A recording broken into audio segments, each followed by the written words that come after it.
அனைவருக்கும் வணக்கம். தெய்வீக பலன்கள் சேனல் சார்பாக தங்களை அன்புடன் வரவேற்கிறோம்.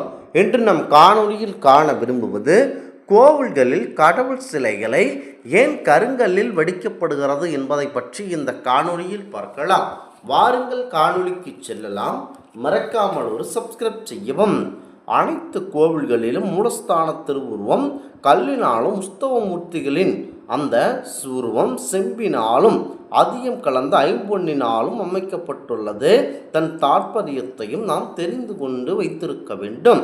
எத்தனையோ கோடிக்கணக்கில் பணம் செலவழித்து கோவிலை கட்டிய அந்த காலத்து மன்னர்கள் ஆனாலும், அந்த காலத்தில் செல்வந்தர்கள் ஆனாலும் சரி, வெள்ளியினாலும் தங்கத்தினாலும் உருவங்களை அமைக்காமல் கல்லாலும் செம்பல்லாலும் விக்கிரகங்களை அமைக்க காரணம் என்ன என்பதை பற்றி நீங்கள் தெரிந்து வைத்திருக்க முடியாது.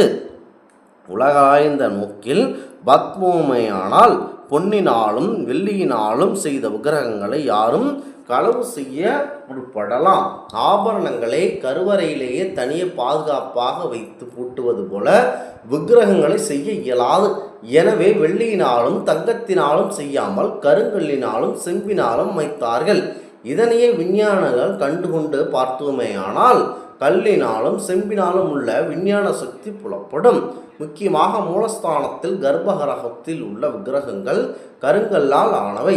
புவியில் பல வகை கற்கள் இருந்த போதிலும் கருங்கல் உயர் அதிர்வுகளை அகத்து உறிஞ்சும் ஆற்றல் கொண்டவையாகவே இருக்கிறது. அதே அதிர்வலைகளை வெளித்தெரியவும் ஆற்றல் கொண்டவையாக விஞ்ஞானிகள் கூறுகிறார்கள். ஞானிகளின் உடல்களில் உயர் அதிர்வுகளை உள்ள நாம் வாங்கி போகும்போது ஆலய வழிபாட்டுக்கு வரும் சாதாரண மாணவர்களுக்கு அவ்வதிர்வலைகள் வழங்கும் பணிகளை இந்த கருங்கல் சிலைகள் செய்கின்றன. மலைகள் ஆகாயத்தில் சென்று கொண்டிருக்கும் மேகத்தை தன்பால் இழுத்து குளிர்த்து மழையாக பொழியும்படி செய்வது போலவே ஆன்மீக அதிர்வலைகளை, மந்திர சக்தி அலைகளை, ஆன்மீக எண்ண அலைகள் இவற்றின் உள்வாங்கி அருள் அலைகளாக்கி நமக்கு திருப்பி தருகின்றன இந்த கருங்கல் விக்கிரகங்கள். கல்லில் பஞ்சபூதங்களில் தன்மைகளும் விசேஷம் அடங்கி இருக்கிறது வெளிப்படுவது போல மற்ற உலோகங்களில் இல்லை. பஞ்சபூத தலங்களான ஆகாயம், காற்று, நெருப்பு, நீர், நிலம். ஆகாயமானது வெளியில் உள்ள சப்த அலைகளை தன்னகத்தே இழுத்து ஒடுக்கி பின்னர் வெளியிடும். அதுபோலத்தான் ஆற்றல் கொண்டது. அதே தன்மைக்கு கல்லுக்கு உண்டு. கல் மண்டபங்களில் மலை பிரதேசங்களிலும் சப்தர்கள் எதிர் ஒளி ஆவது போல வேறு எந்த இடங்களிலும் எதிரொலி ஆவதில்லை. கல்லுக்குள்ளே காற்று இருக்கிறது. கல்லினுள் தேரைக்கும் சுவாசிக்கும் காற்று உட்புகுவதனாலேயே தேரை உயிர் வாழ்கிறது. கல்லிலே நெருப்பும் தங்கி இருக்கிறது. அதனால்தான் பழங்காலத்தில் இரு கற்கள் ஒன்றோடு ஒன்று உராயச் செய்து நெருப்பினை உண்டாக்கினார்கள். கல்லில் நீர் கசிவதை காணலாம். அதற்கு நீரின் இயல்பான தன்மை குளிர்ச்சியாக உள்ளது. இவ்வளவு பிரசித்தி பெற்ற கல்லினால் தான் கடவுள் விக்கிரகங்களை அமைத்திருக்கிறார்கள். கடவுள் விக்கிரகத்தை கொண்டு போய் ஏன் கருங்கல்லில் அமைத்தது என்பது மாபெரும் சர்ச்சைக்குரியது. அது முக்கிய காரணம் என்னவென்றால், தங்கத்தினாலும் உயர் உலோகங்களாலும் செய்யும்போது மனிதர்களிடையே களவு செய்ய அதிக வாய்ப்பு இருக்கிறது. அதனாலேயே கருங்கல்லினால் செய்யப்பட்டிருக்கிறது. அதிகாலையில் கல்லில் அமர்வதனால் அதன் குளிர்ச்சி மூல நோய்க்கு மருந்தாகும் என்பதனாலேயே காலையில் கல் என்ற வழக்கு மொழியாக உள்ளது.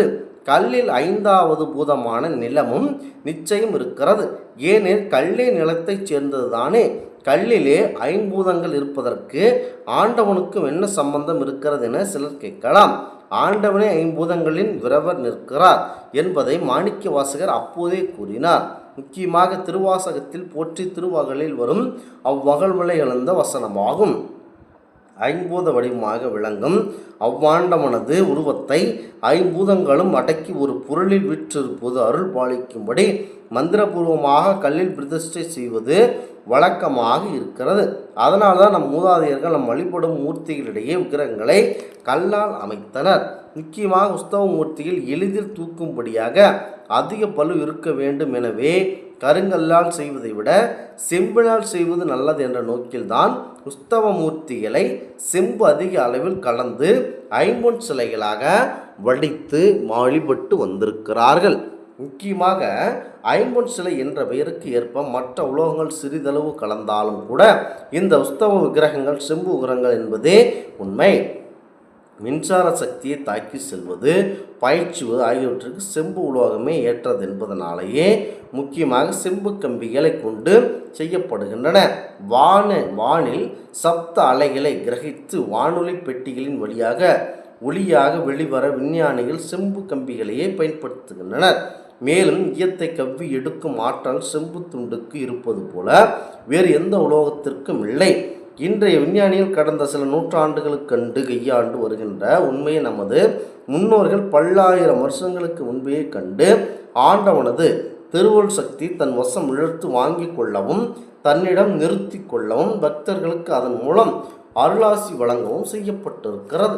அவ்வளவு சிறப்புமிக்க இந்த கருங்கல்லில் ஏன் செய்யாமல் இந்த உஸ்தவ மூர்த்திகளை முக்கியமாக விக்கிரகத்தில் செய்தார்கள்? முக்கியமாக உலோகங்களால் உஸ்தவ மூர்த்திகளை செவிக்காமல் செம்பினாலே செய்திருக்கிறார்கள் என்பதை அறியும் பொழுது அவர்களுடைய மெய்ஞானம் இன்றைய விஞ்ஞானத்தை எந்த அளவிற்கு மிஞ்சியிருக்கிறது என்பதை நீங்கள் கண்டிப்பாக தெரிந்து கொள்ள வேண்டும். ஒரு பக்தனுடைய கடமை கோவிலில் வந்து வழிபட்டு செல்வது மட்டுமல்ல, கோவிலுக்கு தேவையான உங்களால் முடிந்த நற்பணிகளை செய்து கொடுப்பதும் ஒரு பக்தனின் தலையாய கடமையாக இருக்கிறது.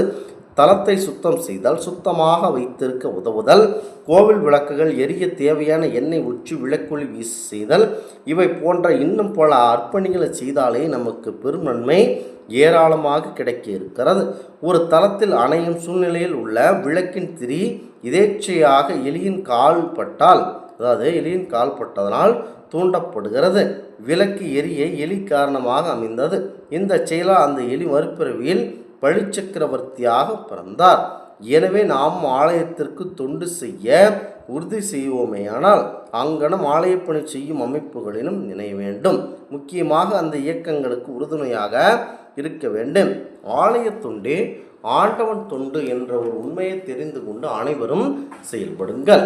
இந்த ஆன்மீக தகவல் உங்களுக்கு பிடித்து இருந்தால் தெய்வீக பலன்கள் சேனலை கண்டிப்பாக சப்ஸ்கிரைப் செய்து கொள்ளவும். மீண்டும் ஒரு நல்லதொரு காணொளியில் உங்களை சந்திக்கிறோம். நன்றி, வணக்கம்.